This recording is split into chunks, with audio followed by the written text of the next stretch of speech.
kiblat untuk ibadah itu Masjidil Haram. Kiblat untuk pengetahuan keagamaan Islam adalah Al-Azhar, abad ke-14. Orang Indonesia sudah datang belajar di Al-Azhar. Jadi tradisi pesantren itu dimulai dan diperkenalkan oleh Mesir. Sejarah mencatat, Mesir ini negara Arab pertama yang mengakui Republik Indonesia tidak lama setelah proklamasi kemerdekaan. Ini sudah mau masuk bulan Ramadan. Itu tidak ada, saya lihat bahwa ada satu pihak atau kelompok tertentu meminta restoran ditutup. McDonald tetap buka. Buka bersama ada Pak? Ada namanya Maidatur Rahmah, itu buka bersama. Artinya orang buka bersama, dia undang tetangga atau orang lewat, itu biasa di mana-mana itu buka bersama. Sama juga ada namanya sahur. Sahur itu keliling kampung.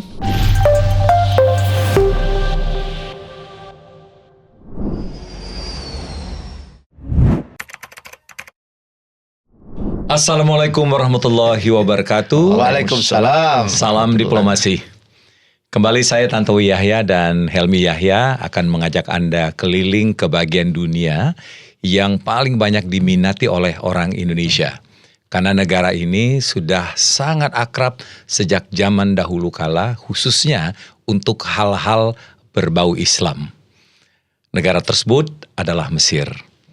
Nah, kami berhasil mendatangkan duta besar luar biasa dan berkuasa penuh Republik Indonesia untuk Mesir berkedudukan di Kairo. Sebelum saya perkenalkan, saya sedikit bicara mengenai profil beliau ini. Jadi Pak Dubes ini kecelakaan katanya menjadi duta besar itu. Karena cita-cita utamanya itu menjadi camat. Camat di Sopeng, Sulawesi Selatan. Ya, di Sulawesi Selatan, kurang lebih 4 jam perjalanan dari Makassar. Karena ada alasan khusus kenapa beliau ini ingin menjadi camat. Ternyata perjalanan hidup beliau yang katanya penuh kebetulan dan kecelakaan itu menghantarkan beliau pada berbagai profesi yang elit. Ya, pernah menjadi duta besar Republik Indonesia untuk Thailand, berkedudukan di Bangkok. Pulang, kemudian beliau menjadi staf ahli, deputi di Kementerian Koordinator Politik dan Keamanan, Polhukam. Nah, kemudian pernah pula menjadi kepala protokol negara. Jadi orang ring 0 dengan presiden, waktu itu Presiden SBY. Dan terakhir beliau dipercaya menjadi duta besar kita di Mesir. Fresh ini, baru pulang pada bulan Januari yang lalu. Langsung saja kita kenalan dengan Duta Besar Lutfi Rauf. Assalamualaikum. Assalamualaikum, waalaikumsalam. Kehormatan bagi saya itu diapit oleh Helmi bersaudara. Saya agak panjang ngomongnya. Ya, bersaudara, maaf. Iya. Jadi terima kasih owner Pak. Iya. Itu berjumpa dengan para peminat. Mi, kita tanya dulu Mi. Banyak minta nih Pak Dubes. Oh iya, itu cerita caman. Jauh banget Pak dari caman ke Dubes gitu. Sopeng itu kabupaten terkecil di Sulawesi Selatan. Dan di kampung kami ini itu umumnya profesi orang itu ada guru, dokter, petani. Sama lah kayak di kampung dan kami. juga pamong peraja lah. Oke. Atau guru ngaji. Ada guru ngaji of course.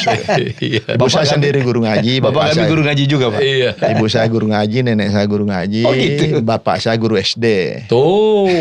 Oke. Ya. Jadi ya waktu itu saya di SMA karena kita melihat, wah bagus juga, banyak teman-teman jadi dokter, insinyur, wah pengen juga. Jadi tiba-tiba yang penting saya bisa masuk ke universitas negeri dengan harapan biaya kuliah murah. Karena I have a lot of brothers. Yes. Jadi untuk cari yang ini mana ya, kurang peminatnya fakultas sospol. Oh. Karena banyak kan ekonomi, hukum itu kan favorit semua. Kedokteran ya. Dan saya hanya memilih aja udahlah.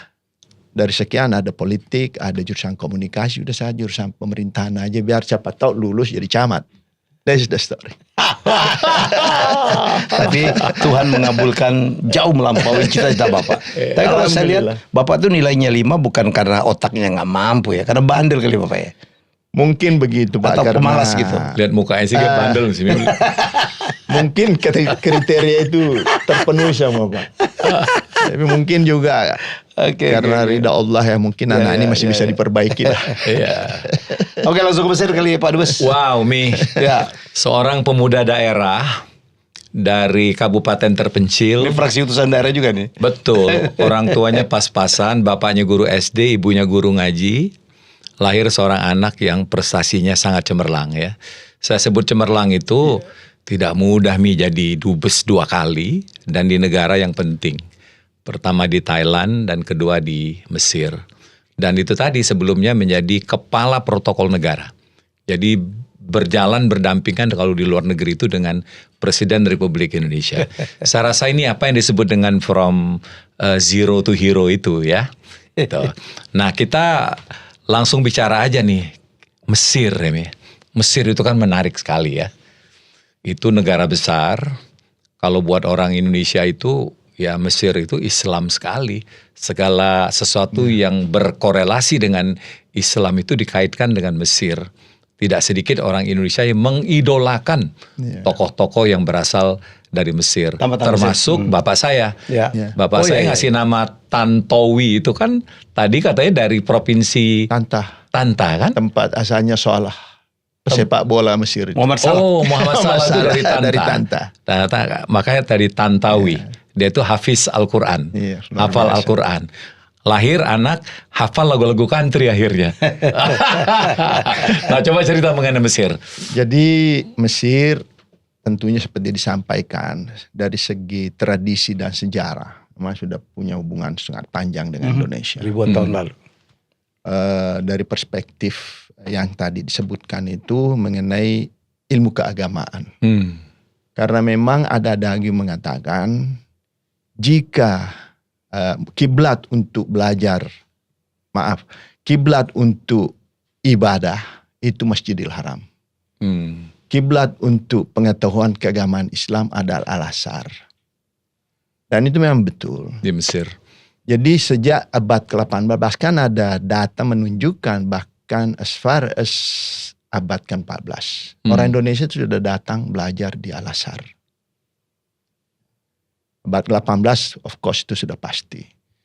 Dan disinilah Al-Azhar, kenapa demikian? Karena sepertinya menurut observasi saya, manhaj Al-Azhar itu kompatibel dengan mainstream Muslim di Indonesia. Ahlus Sunnah wal Jamaah. Dan Al-Azhar ini mengusung nilai-nilai Islam wasatiyah. Moderasi, toleransi, garis tengah. Ya notabene mainstream Muslim Indonesia secara budaya dan itu jadi kompatibel. Oleh karena itu Pak Tantowi ada semacam comfortability untuk belajar tentang ilmu keagamaan khususnya Islam di Al-Azhar itu.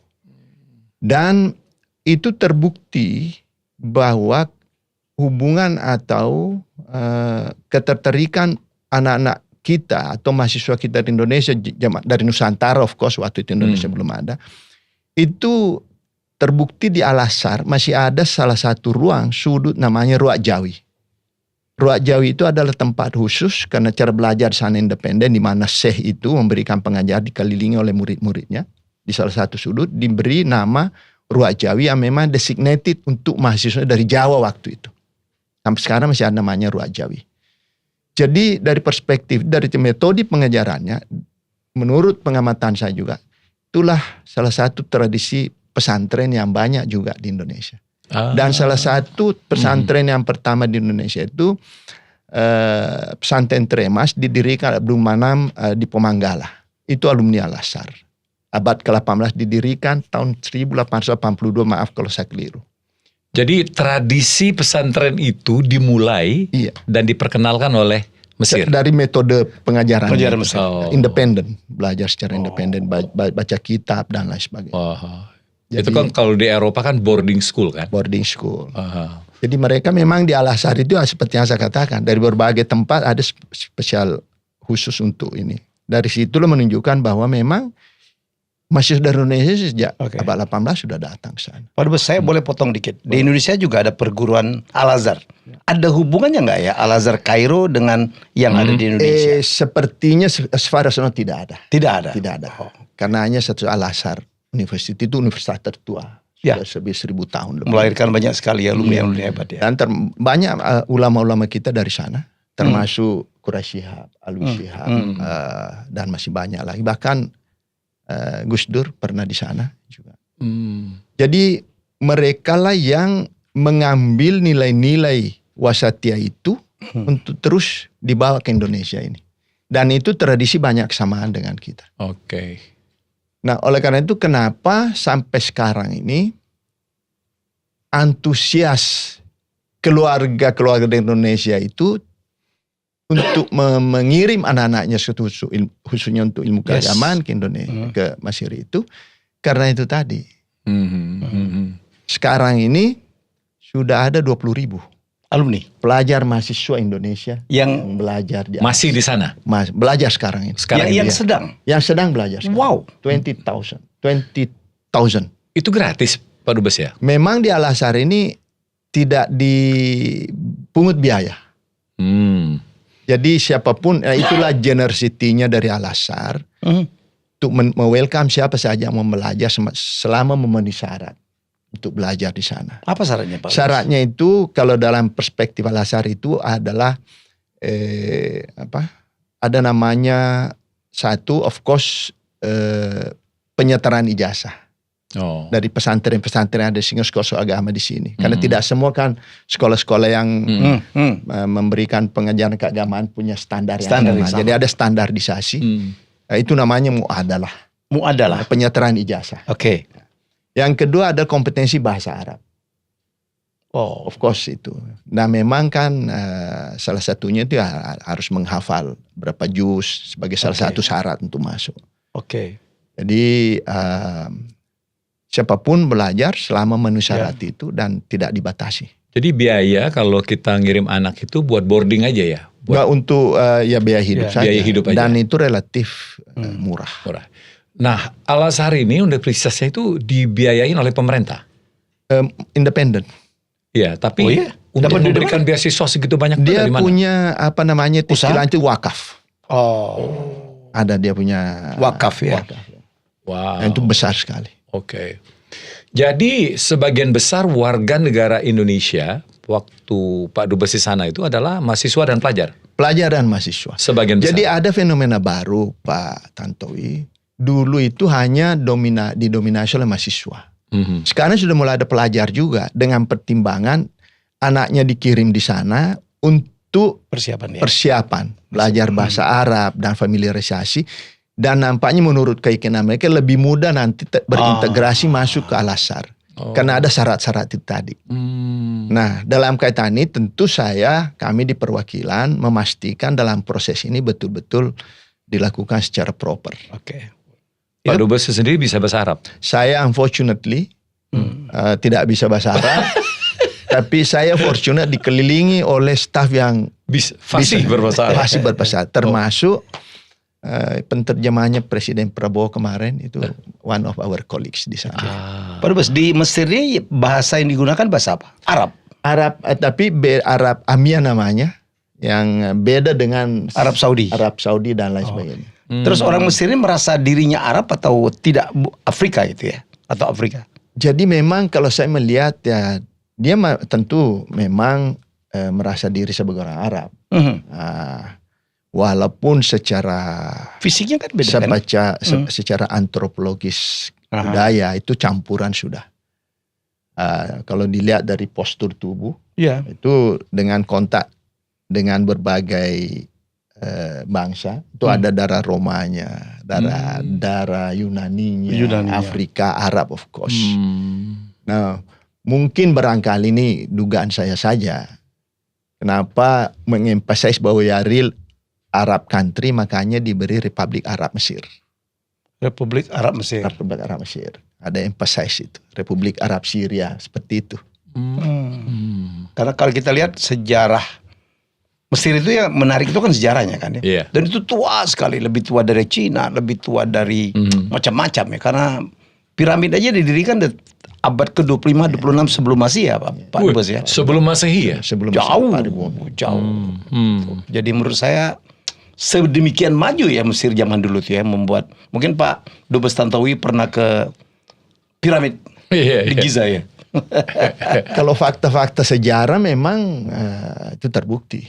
Iya. Makanya disebut the mother of civilization. The mother of ya, civilization. betul, ya. Dan memang sampai sekarang kalau dilihat dari structures arsiteknya misalnya, sampai sekarang masih banyak upaya untuk menemukan bagaimana cara dalam kondisi seperti waktu itu ribuan tahun lalu bisa mendirikan sebuah bangunan seperti piramid. Betul. Seperti misalnya Karnak Temples, Luxor Temple dan lain sebagainya yang kita nggak bisa membayangkan dulu bagaimana teknologi mereka sudah secanggih itu. Katanya ada alien katanya. Nah, ini yang berusaha untuk konspirasi. Ini yang berusaha untuk di apa namanya itu dikontekstualize para ilmuwan. Tapi faktanya memang kalau dilihat ya memang budaya sangat maju. Ya. Jadi saya kebenarannya syukur alhamdulillah udah 3 kali ke sana. Dan terakhir yang paling berkesan itu 1 tahun sebelum Pak Dubes pulang. Dan saya diberikan privilege untuk tinggal di Wisma. Dan Pak Dubes sendiri sebagai tour guide-nya. Oh iya? Oh. Mahal banget ini. Iya, saya diajak ke piramid ya. Nah piramid itu betul apa yang dikatakan Pak Dubes tadi. Mengkonfirmasi bahwa pusat ilmu pengetahuan itu awalnya itu berasal dari Mesir ya. Karena pada abad itu saja mereka sudah berhasil membuat bangunan yang presisi. Ya. Ya, susunan batu yang kalau dilihat dari sudut manapun Simetris. itu simetris. Sedangkan waktu itu tidak ada alat. Dan batunya seperti sapi besar gitu. Iya, batu seperti besar. iya betul. Ngangkat dia kayaknya. Terus istana Luxor itu tumpukan batu-batu besar. Kita ngebayang itu ngangkatnya itu pakai apa? Kalau zaman sekarang kan ada kren kan ya. Ini tinggi nih. Dan itu tidak ada sistem paku memaku kan di situ ya. Terlock. Interlock. Nah, bangsa yang begitu besar, begitu maju teknologinya, berapa ribu atau berapa ratus ribu tahun kemudian, Anda melihat Mesir sekarang itu seperti apa? Jadi kalau saya melihat seharusnya kalau dilihat perspektif sekarang, Iya, betul. seharusnya jauh melampaui dari bangsa-bangsa yang seperti Maju di sekarang Eropa ini kan? misalnya kalau dilihat. Iya. Nah ini jadi pertanyaan juga.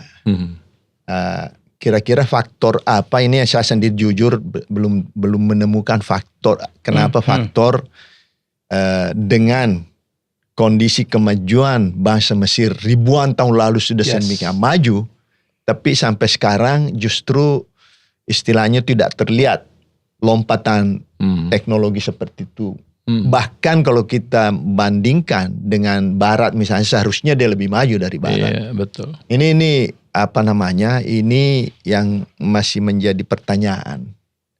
Kita tidak tahu apa penyebabnya. Ya. Apakah masalah generasi demi generasi memiliki perubahan cara berpikir dan lain sebagainya, atau etos kerja dan lain sebagainya. Mungkin itu faktor-faktor yang Padahal Pak Dubes ada teori nih sekarang. Kan sekarang geopolitik ya. Bahwa bangsa-bangsa yang maju itu adalah bangsa-bangsa yang dulunya sangat maju. Dulunya apa tidak maju? Dulunya sangat maju. China sudah overtake Amerika ya. Amerika kan negara yang sangat muda lah. Abad ke-18. Terus sekarang India. Kan itu kekuatan ekonomi dunia semua nih. Sebenarnya itu Mesir itu ada di track itu tuh. Sebenarnya gitu. Jadi ini yang ditunggu orang ya. Jadi saya nggak tahu nih apa yang terjadi yang seperti tanyaan Pak Tantowi. Kalau saya melihat dalam at least as far as I know pengamatan saya 5 tahun di sana. Di bawah pemerintahan presidensi saya melihat banyak sekali kemajuan. Ya. At least dari perspektif pembangunan ekonomi. Itu dilihat dari pembangunan infrastruktur di mana-mana. Dan itu saya jujur saja. Dia memiliki teknologi sangat tinggi dalam hal civil engineering, Pak.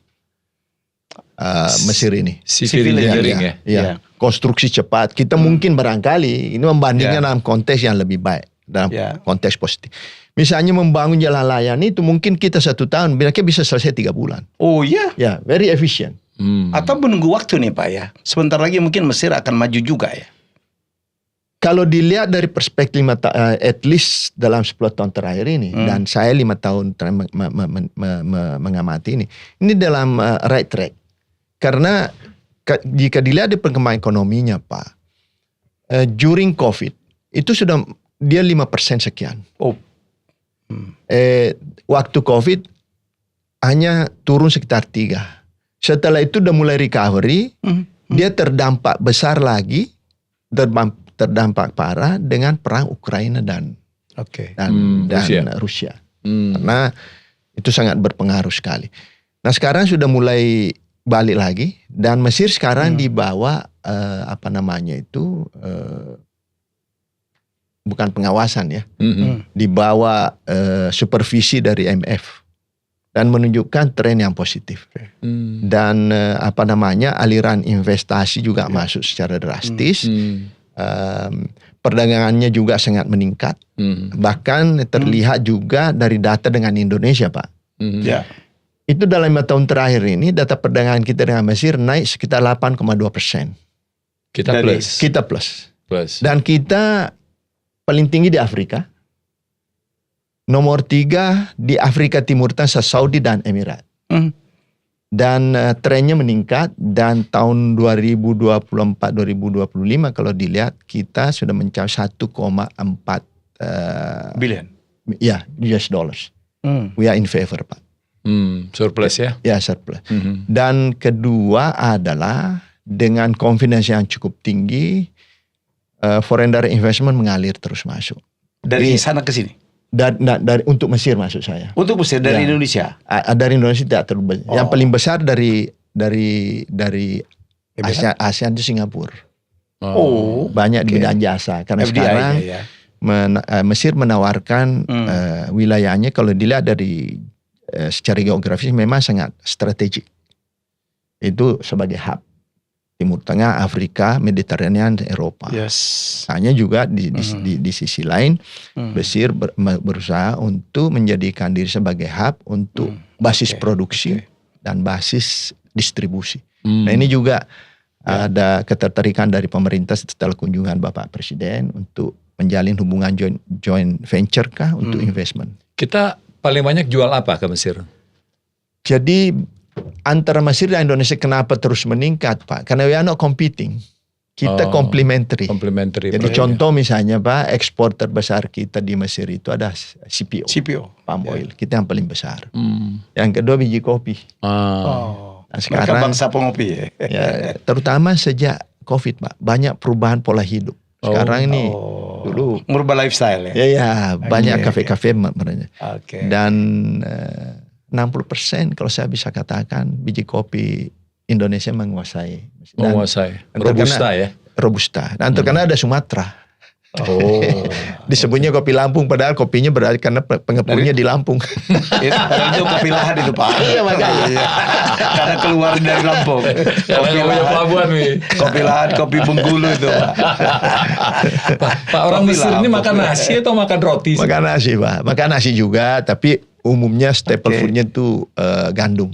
Makanya waktu terjadi perang, kan importasinya itu 80% itu dari either Rusia atau Ukraina. Kalau beras itu dari mana mereka dapatnya? Ada dari India. Bahkan dia sekarang ini pemerintah sekarang sudah mulai juga membudidayakan dengan membangun food estate untuk padi juga. Karena mereka memiliki jujur saja Pak, teknologi pertanian cukup maju.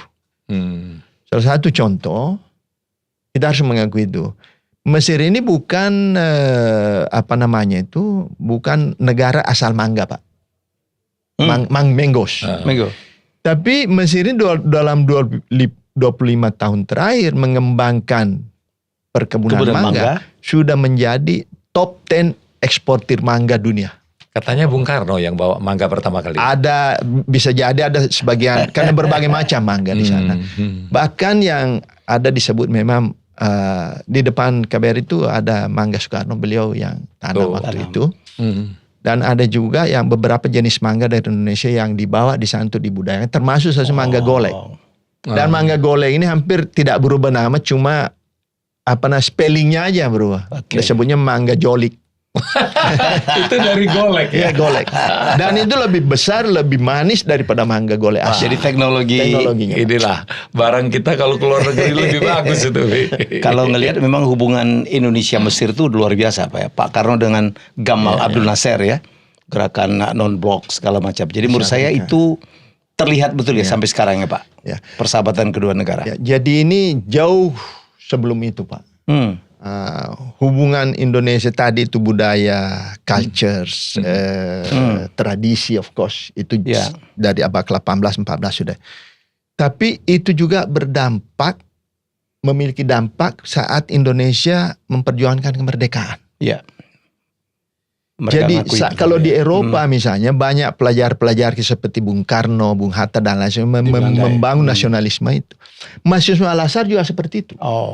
Dalam perjuangan itu mereka juga menerbitkan majalah-majalah perjuangan untuk sehingga awareness orang Mesir Arab itu muncul juga bahwa ada masyarakat Muslim di dalam dunia sana yang dalam kondisi terjajah. Jadi ini sangat-sangat berkaitan. Oleh karena itu, sejarah mencatat Mesir ini negara Arab pertama yang mengakui Republik Indonesia tidak lama setelah proklamasi kemerdekaan. Despite the fact ada saya baca sejarah, pemerintah Belanda berusaha menghalang-halangi itu. Waktu Agus Salim dan kakeknya Anies Baswedan dan kakeknya Anies. Air Baswedan siapa? Ya, Air Baswedan datang ke sana untuk memperkuat itu. Dan ada upaya menghalang-halangi dari perwakilan waktu itu negara Belanda lah. Agar tidak dapat akses ke. Tapi itu tidak peduli. Oleh karena itu dari situlah hubungan itu terbangun terus sampai dalam hubungan personal antara Bung Karno dengan Gamal Abdul Nasser. Nah, oleh karena itu kesadaran itulah, pemahaman itulah yang menyebabkan juga kedua pemimpin ini merasa perlu bahwa di Asia dan Afrika masih banyak bangsa-bangsa terjajah. Makanya beliau menginisiasi pertemuan Asia African Conference. Salah satu agendanya adalah menghapus penjajahan di berbagai belahan dunia. Termasuk waktu itu. Dan ini masih PR bagi kita ini Pak. Satu-satunya negara peserta Konferensi Asia Afrika yang belum merdeka sampai sekarang itu Palestina. Nah ini masih agenda ini. Sejak Asia Afrika waktu itu diusahakan. Di Asia Afrika itu Palestina datang. Palestina datang. Karena kita selalu tahu saya. Dan Palestina juga termasuk negara yang mendukung kemerdekaan Republik. Zaman apa? Yasser Arafat. Sebelumnya. Pak Dubes, saya mendapatkan satu fakta. Mungkin orang Indonesia tidak banyak tahu. Jadi menurut saya dari 5.000 tahun yang lalu Indonesia dengan Mesir itu dengan nama apapun sudah punya hubungan. Buktinya tuh di dalam mumi ya begitu dibuka ada kapur barus. Yang berasal dari satu desa di Tapanuli Tengah. Barus. Masinton tuh bupatinya sekarang ya yang kemarin dapat musibah. Jadi katanya kawannya Pak Tantowi katanya itu pengawet ya Pak. Begitu dibuka mumi itu di dalamnya ada kapur barus, ada madu ya. Berarti ada hubungan jauh sebelum itu sebenarnya. Yang banyak juga catatan sejarah menyebutkan itu bahwa memang untuk proses balmnya itu, untuk pengawetnya itu ada mumifikasi. Dan itu tradisi mumifikasi di Indonesia kan juga bukan hal yang baru. Di Tanah Toraja kan juga. Itu nyambung bahkan artinya menurut saya sendiri jujur saya tidak mendalami, tapi saya pernah membaca informasi, saya pernah membaca sejarah itu bahwa salah satu bahan untuk mengawetkan itu untuk mumi itu kapur barus. Yang hanya ada dari Desa Barus. Desa Barus Sumatera. Tapanuli Tengah. Dulu kan pelabuhan yang luar biasa Pak. Sekarang aja mundurnya. Ya dulu perdagangannya internasional bayangin 5.000 tahun 6.000 tahun lalu. Betul Pak. Jadi ya memang juga Mesir kan termasuk bangsa saudagar. Iya. Pak Dubes kemarin berapa tahun tuh tugas di Kairo? Saya 5 tahun. 5 tahun. Apa itu? Prioritasnya itu apa yang diberikan oleh Presiden? Jadi sebagai kebijakan prioritas ya itu diplomasi ekonomi, perlindungan, yang kedua kedaulatan dan lain sebagainya. Tapi yang sangat relevan bagi saya waktu itu adalah ekonomi dan perlindungan. Karena Timur Tengah ini kan memang masalah perlindungan sangat menjadi prioritas. Nah, oleh karena itu kami coba tuangkan dalam bentuk berbagai program kerjasama di bidang ekonomi, perdagangan, investasi dan pariwisata. Tapi yang sangat maju dalam selama saya di sana itu di bidang perdagangan. Kita beli apa Pak di Mesir Pak? Saya lupa sampaikan tadi kalau dari Indonesia itu CPO, terus kopi dan juga produk-produk perikanan, bahkan elektronik ada. Alas kaki juga. Ya, bahan-bahan untuk tekstil yang benang. Yang dari Mesir itu yang pokok adalah fosfat. Bahan pupuk. Bahan pupuk. Ya. Oke. Yang kedua korma. Bulan Ramadan nih Pak. Saya bisa nebak korma. Dan itu memang meningkat juga setelah mungkin masyarakat kita sudah juga melihat bahwa korma Mesir ini in reasonable price, very good quality. Karena umumnya tumbuh itu di daerah delta dan sepanjang Sungai Nile yang notabene itu relatif subur kan. Sebenarnya tanah Mesir, soil Mesir itu subur karena mengandung fosfat. Selama ada air Pak pasti tumbuh. Pasti tumbuh. Di sepanjang Nile itu. Jadi nah, oleh karena itu juga kita banyak impor seperti buah-buahan, sunkist, citrus. Oh ya? Zaitun. Mangga belum nyampe sini. Kita masih banyak ya. Zaitun Pak. Zaitun, korma, buah-buahan, sunkist, citrus, apalagi itu grapes. Anggur. Wow. Kalau investasi Mesir di sini tuh tidak besar Pak, tidak banyak. Demikian juga investasi. Jadi saya melihat ada mindset Pak. Saya melihat mindset mungkin dari perspektif para pebisnis kita dari geographical proximity-nya. Baik di Mesir maupun di Indonesia. Jadi kalau di Mesir itu dilihat Indonesia disebutnya Far East. Far East. Jadi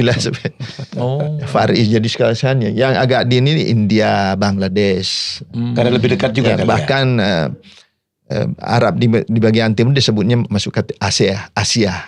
Tapi kita disebutnya Far East. Berarti jauh sekali. Jauh sekali. Jadi ada mindset seperti itu. Jadi, ini yang kami coba untuk terus meningkatkan pemahaman tentang itu. Ini saya melihat dari promosi sebenarnya, Pak. Jadi forum-forum. Tapi khusus perdagangan dari tahun ke tahun meningkat. Dan ini terutama melalui kehadiran mereka di berbagai expo. Yang paling besar itu mereka ada Trade Expo di TEI. Dan Mesir selalu masuk dalam kategori 5 terbesar transaksi. Oh iya benar itu. Itu yang membuat dubesnya tiap tahun pulang tuh. Iya, setiap Oktober. Privilege ya. Dapat free tiket privilege. Dan alhamdulillah Pak, Mesir selalu mendapatkan penghargaan namanya Prima Duta Award karena nilai transaksi tinggi dan juga Kementerian Perdagangan. Pak Dubes, untuk orang Indonesia sebagaimana yang saya sampaikan di pembukaan tadi, konotasi Mesir itu kan Islam ya. Selain Arab Saudi, maka Mesir itu Islam. Coba bisa diceritakan sedikit, berapa persen sih populasi Islam di Mesir? Terus bagaimana keislaman yang terjadi di Mesir itu? Kalau dari segi size penduduknya, penduduk Mesir sekarang ini sudah mendekati 110 juta. Sekitar 10 sampai 12 juta menurut data saya, mudah-mudahan tidak keliru, itu adalah non-muslim yang notabene didominasi oleh Koptik. Koptik dalam Christianity ada Ortodoks tapi tidak disebut Ortodoks, tapi di Mesir disebutnya Koptik. Jadi kalau dilihat dari istilah nilai keislaman. Ya. Saya bisa mengatakan bahwa, dan ada kaitannya dengan saya sebutkan tadi, bahwa Islam di Mesir ini karena mungkin juga mengikuti manhaj al-Azhar yang mengusung nilai-nilai Islam wasatiyah, the so-called garis tengah, moderasi, toleransi dan lain sebagainya. Sehingga terasa betul toleransi itu sangat-sangat dirasakan, Pak. Jadi saya bisa menyampaikan based on my experience dari masyarakat Mesir, rakyat Mesir itu tingkat toleransi sangat tinggi. Gereja banyak? Banyak, Pak, banyak. Dan nanti kita sebut pada saat misalnya peristiwa Natal, tahun baru. Natal di sana kan dirayakan itu Januari. Tidak salah 6 Januari. Oh, mereka White Christmas ya? 5 Januari. Ya, 6 Januari. Oh, jadi bukan 25 Desember? Bukan. Oh. Dan itu sama dengan kita saling menyampaikan ucapan selamat. Bahkan presiden dan juga pemimpin Koptik itu ya di sini kan ada yang sempat melarang mengucapkan selamat Natal gitu. Di sana itu walaupun secara universal internasional itu Natal dirayakan bulan Desember. Bulan Desember itu di mana-mana tuh, di mall, di tempat-tempat umum itu pohon Natal sudah. Dan yang foto-foto itu ya saudara-saudara kita yang pakai jilbab dan lain sebagainya. So bagi mereka itu part of the culture. Part of the cultures. Jadi saya mengatakan bahwa tingkat toleransi mereka itu sangat. Dan itulah menurut saya konsisten dengan nilai-nilai yang diajarkan sebagai pusat.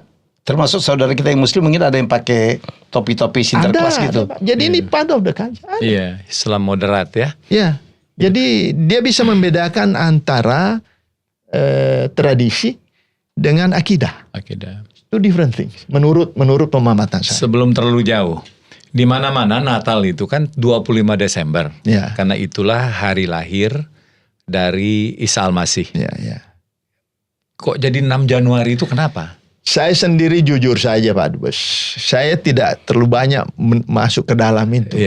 Tidak mempersoalkan kenapa dan lain sebagainya. Karena ya kalau masuk saya ke sana mungkin bisa saya keliru, bisa saya benar. Jadi 25 Desember itu nothing happens? Nothing happen, Pak. Oh. Ya, tidak libur. Tidak libur juga? Baru 6 Januari libur. Oke, menarik ya. Nah, kita yang libur, Pak. Ya. Jadi Islam di sana itu moderat. Ya. Tapi Islam tetap dijalankan kan sesuai dengan rukun Islam yang 5. Sama, Pak. Contoh misalnya kalau kita ke toko-toko itu, penjaga toko itu tidak pernah berhenti, banyak sekali mengaji, puter alat elektronik ya mengaji. Jadi tiba waktunya sholat mereka dan kita juga ikut dimanapun berada pada saat sholat tiba. Ya disitulah di emper toko kah di mana kah. Iya ya. Even Pak, kalau misalnya lagi makan, tiba-tiba waktunya masuk, udah bisa di sudut-sudut ini.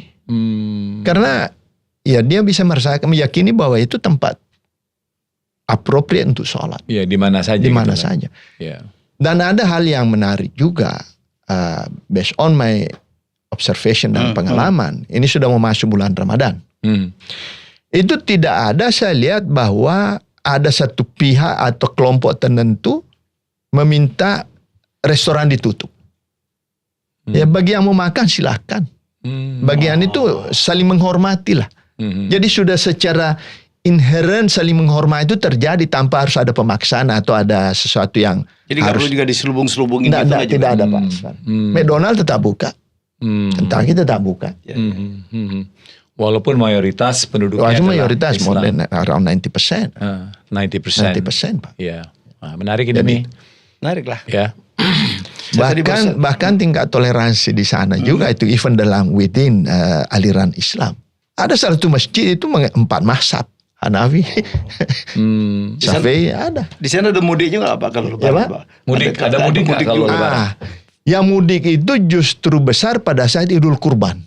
Oh, Idul Adha. Idul Adha. Itu hari raya besar. Hari raya besar. Di Palembangnya nyebutnya Hari Raya Besar. Hari raya. Ya. Ya, Idul kalau Adha Palembang juga itu bisa. hari raya besar. Nah, kalau di Mesir hari raya besarnya Idul Kurban. Iya betul. beda. Iya, kita memang Palembang tuh agak-agak kayak Mesir sih. Maksudnya, Kita menyebut Idul Fitri itu hari raya kecil. Iya. Iya. dan Hari mereka kecil. itu biasa-biasa saja. Iya. Oh. Hanya terasa kalau bulan puasa ya banyak festivities kayak kita. Aha. Banyak tradisi mirip sama kita. Buka bersama dah, Pak. Ada namanya Maidatur Rahmah, itu buka bersama. Artinya orang buka bersama, dia undang tetangga atau orang lewat, itu biasa di mana-mana itu buka bersama. Sama juga ada namanya apa namanya itu? Menarik ya. Sahur. Sahur itu keliling kampung. Oh ya, Sahur. Membangunkan sahur. Membangunkan orang sahur. Saya waktu Tradisi kecil itu tuh, Pak. Iya, iya. Ya Helmi ini. Iya. Tantowi nggak tidur ya, Pak. Begadang. Satu, Pak. Apakah di Mesir ada halal bihalal? Setahu saya sih tidak ada. Tidak ada. Jadi Kultur tuh ya. ya kultur. It's only here kayaknya salah ya. Hanya di Indonesia halal Tapi bihalal. tradisi yang saya lihat setelah habis Lebaran itu ada saling kunjung. Saling kunjung, tapi tidak dalam pengertian semacam seremoni Diacarakan. besar-besaran. Jadi saling kunjung sama. Silaturahmi aja Iya, ya. silaturahim, berkunjung ke makam. Tradisi itu berkunjung ke makam, Pak. Setelah pulang Lebaran, apa namanya itu, Idul Fitri, Ya. mengunjung Makam makam orang keluarga, tua, makam keluarga. keluarga Oh, ya. Bukan makam ulama gitu ya. Di tempat lain mungkin tidak ada. Tradisi itu sama dengan kita. Ada yang menarik nih, Mi. Apa? Pada saat Pak Lutfi ini menjabat sebagai dubes, ada satu peristiwa historis ya, di mana Mesir membuka ibu kota baru ya. Ya, ibu kota pemerintahan baru. Ah, Tapi sekarang pemerintahan disebutnya ibu kota baru. Ibu kota baru kan ya. New Cairo. Ya, New Administrative New Administrative. Capital. Itu berarti apa? Kantor pemerintahan itu di tempat yang baru. Seluruh pemerintahan sudah di situ. Sudah pindah di situ. Legislatif, yudikatif, eksekutif, dan juga untuk residence. Totally completed. Oh, everything in jadi there. sivil Semua. semua sudah tinggal di situ. Yang- Pejabat pemerintah tinggal di ibu kota baru. Sudah. Memang yang karena ini baru ini kan dibangun sebenarnya Iya. cukup cepat. Iya. Seperti yang saya katakan tadi. Iya. Dimulai 2017. Iya. Dan sekarang dalam waktu 5 tahun sudah completed. Wow. All very big, Pak. Wow. Sangat besar. Jaraknya berapa jauh? Dari kota lama itu 70 kilo. Naik apa ke sana? Sudah ada sudah ada monorail, sudah ada kereta, everything is available. Dan itu nanti akan jadi satu ke arah Suez. Oh. Jadi terusan memang Suez, ya. jadi memang kota yang didesain. Ini luar biasa memang Presiden Sisi sekarang ini transformasi pembangunan Mesir dalam 10 tahun terakhir ini itu sangat-sangat terlihatan sekali. Kalau kedutaan dan perwakilan asing berkantor di mana? Jadi yang punya perwakilan itu masih di Kairo, tapi yang belum punya sudah ada beberapa yang beli tanah dan sudah ada yang membangun. Oh. Ya. Termasuk ada beberapa dari Asia, dari ASEAN sudah mulai. Kalau kami tentunya masih memanfaatkan perwakilan kita, kedutaan kita, karena itu letaknya sangat strategis, sama dengan propertinya Mesir di sini. Kalau dilihat residence-nya duta besar itu one of the second largest bangunan sendiri itu di Jalan Diponegoro itu. Sementara kita di sana, ini ada proof bagaimana kita tuh dekat dan lebih awal membuka hubungan. Karena di lokasi kedutaan kita itu dari konservasi, Pak. Jadi Yang di Kairo. Di Kairo. Yang ada di situ yang dekat dengan kita itu kedutaan Amerika, Inggris, Itali, Yunani, dan Arab Saudi. Arab Saudi sudah pindah jadi pusat kebudayaan sekarang within the perimeters. Selebihnya itu dan itu sudah. Ya. Ada berapa orang, Pak? Orang Indonesia di Mesir, Pak? Kalau di total semua yang terdata, karena banyak yang tidak terdata juga. Ya. Termasuk pekerja migran kita banyak Buruh tidak migran kita ya. Yang terdata di kita sekitar 25.000. Sebagai Majority pelajar. pelajar dan student. Besar itu. Ya 20.000 itu termasuk pelajar mahasiswa, ada profesional, karena kita juga ada beberapa investasi di sana. Indomie yang terbesar. Tapi dia pabrik Indomie sana ya? Indomie paling. Indofood ya. Indofood. 2009 dibuka 1 lane, sekarang sudah 12 lane. Ini cukup besar. Jadi menurut Pak Dubes, Mesir itu sukses ya dengan ibu kota barunya tuh? Saya bisa katakan ya, sukses. Dan kemarin itu kan sudah sering digunakan sebagai untuk pertemuan internasional, termasuk kunjungan pertama Bapak Presiden menghadiri KTT D8 itu diadakan di dan istananya itu besar sekali. Oke. Dan kunjungan kedua beliau itu di luar dari schedule, di luar dari program, karena sudah kelihatannya nih secara personal dekat dengan Presiden Sisi, komunikasi bagus. Jadi di meja makan waktu kunjungan kedua during lunchtime, Presiden Sisi menawarkan secara spontan bagaimana kalau mengunjungi Akademi Militer di Kota Baru. Pak Prabowo dengan senang hati menerima dan ke sana dengan mobil bersama-sama di satu mobil dengan Presiden Sisi ke New Capital itu melihat. Jadi sudah 2 kali beliau ke sana. Oke. Rame jadi ibu kotanya itu udah. Jadi kalau dari kegiatan aktivitas pemerintah semua sudah di sana. Cuma memang untuk residen masih bertahap. Masih bertahap. Tapi sudah 100% ready. Sudah ini fasilitas olahraga internasional, stadion, sekolah. Sekarang dibuka untuk sekolah-sekolah internasional, ditawarkan. Hotel ya sudah. St. Regis di situ sudah beroperasi. Tadinya itu apa itu? Lahan kosong? Lahan kosong, gurun. Wow, Mi. Gurun. Mungkin salah satu kenapa mudah mereka karena ya gurun, tanah tidak perlu dibebaskan. Dan nggak perlu di cut and fill juga. Dan itu dekat Nile? Enggak, jauh Pak. Jauh ya. Tapi fasilitas dasarnya itu, utilitiesnya itu power, clean waters, semua sudah ada di situ. Jadi teknologinya maju. Ini dari tadi saya lihat Helmi ini udah pasti nih. Kayaknya habis lebaran ini dia kesana. Dan ini Pak Helmi, dia ini sekarang ini dibangun itu pusat bisnis dan dideklar bangunan tertinggi di Afrika ada di New Capital. Lagi dibangun? Tower sudah selesai. Sudah selesai. Belum diresmikan ya. Jadi untuk menunjukkan juga toleransi itu sudah dibangun tempat ibadah Koptik yang besar. Masjid Raya sudah besar. Grand Mosque-nya juga sudah. Perlu visa nggak sih Pak masuk Mesir Pak? Masih perlu. Tapi mudah sekali. Karena mudah sekali. Apalagi ini rekomendasi dari Pak Dubes ini. Dan Dubesnya di sini cukup baik juga. Oh iya, saya dibantu tuh Mi. Malam-malam keluar visanya Mi. Kayaknya saya masukin di list nih Pak. Dan ada satu juga kemajuan yang selama kami di sini, di sana, Egypt Air sudah direct flight. Egypt Air. Setiap hari? 2 kali seminggu. Direct flight. Berapa jam tuh Pak? 10 jam non-stop. 10 jam non-stop. Dan pesawatnya bagus, baru. Makanannya apa ya Pak? Yang khas di sana Pak? Ya, makanan khas Mesir ya seperti domba, kambing. Ya, itu makanan utama. Burung dara. Ya. Oh iya. Burung dara. Dan banyak juga, mereka juga punya menu buntut. Buntut. Cuma buntut apa Pak? Buntut sapi. Karena sana kan banyak onta kan. Dan ini juga Pak. Kalau di sini tuh ada namanya tunjang. Tunjang ya? Nah, mereka ada juga bikin tunjang tapi dalam bentuk sup tunjang karena kolagennya tinggi, disebutnya kawareh. Itu ngomong-ngomong soal tunjang itu makanan yang salah persepsi orang. Kenapa? Kenapa? Dia tuh kolagen Mi. Menjadi buruk karena orang Indonesia itu makannya sama santan kan. Sebenarnya yang buruk itu santannya. Kalau itu dijadikan sup bening gitu, itu bagus gitu ya. Nah, ini pesan dari importir ini Mi, importir kikil. Onta dimakan ya Pak? Ya dimakan, tapi lebih banyak sapi. Lebih banyak sapi ya. Kuda tidak dipakai narik.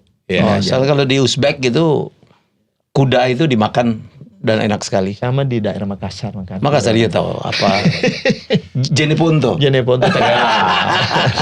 Saya tahu. Pak Dubes, ini Sungai Nil itu kan melalui belasan negara ya, di Afrika ya. Termasuk Sudan.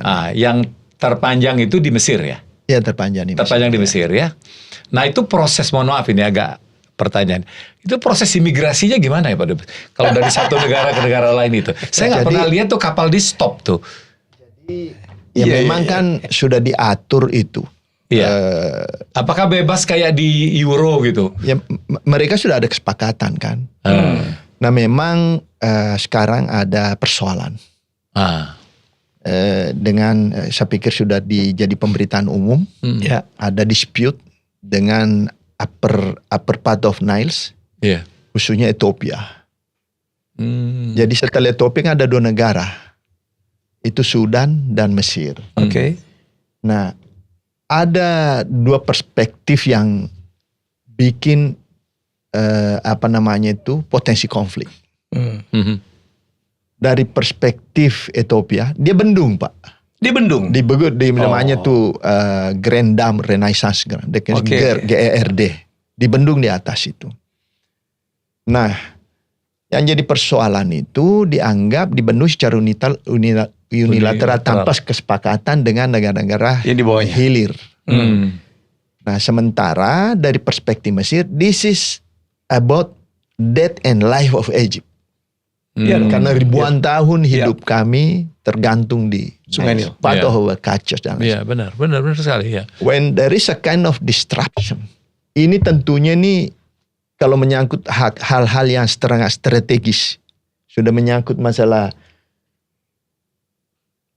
konteksnya mati dan hidup, itu kan sudah sangat fundamental. Iya, betul. Dan ini menjadi betul-betul bagi Mesir hal yang sangat mendasar perlu diselesaikan. Dia berusaha untuk menyelesaikan secara damai dan lain sebagainya. Mereka hanya minta dia sangat memahami kebutuhan dari Ethiopia untuk mentransformasi sumber daya alam termasuk sungai ini untuk power generation dan lain sebagainya. Dia sangat paham. Tapi perlu ada pengaturan teknis. Bagaimana teknik pengisiannya.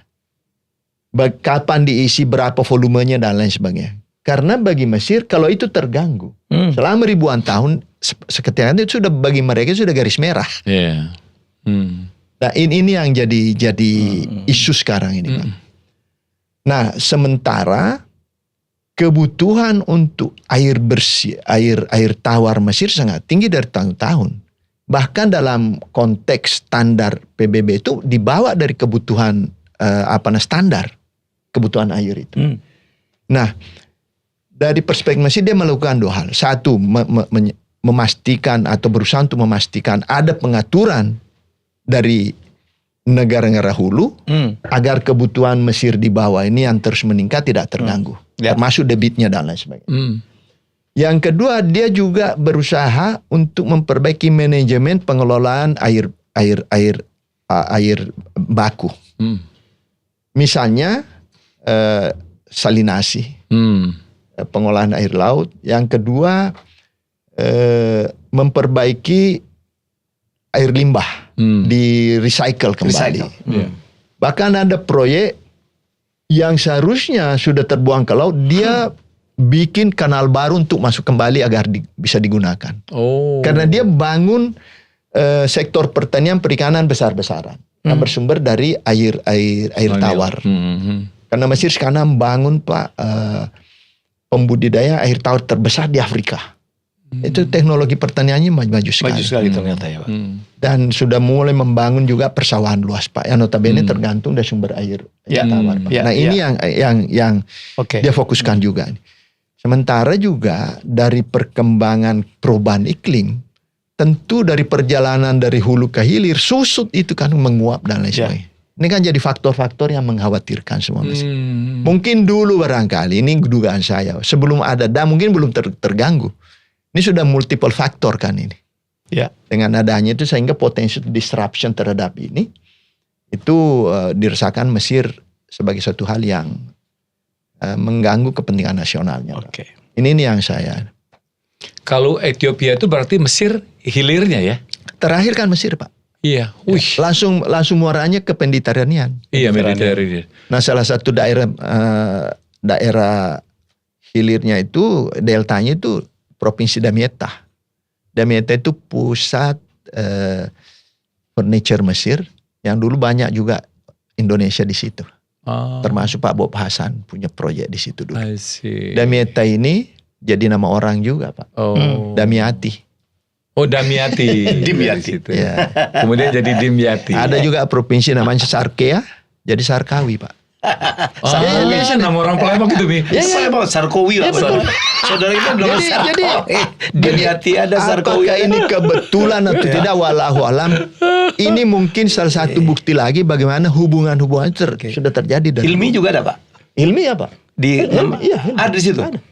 Mi Sarkawi, kalau di Palembangnya jadi Sarkowi. Tantawi, jadi Tantowi. Iya kan gitu. Damietta jadi Damiati. Jadi Damiati. I don't know whether it is considered or not. Faktanya seperti itu. Wow. Dan itu tidak ditemukan kan di negara Arab lain. Oke Pak Dubes, ini tinggal berapa menit lagi nih kita di ujung acara. Nggak terasa kita udah hampir 1 jam. Ini kan di bulan puasa kita sekarang ini. Cerita sedikit mengenai berpuasa di Mesir itu gimana? Bukanya berapa jam? Jadi kalau buka sekarang ini agak pendek karena musim dingin. Bukanya sudah jam 5 biasanya. Jam berapa? Sahur relatif agak lambat, bisa jam 5 jam ini tergantung dari 12 jam. Ya. 12 jam.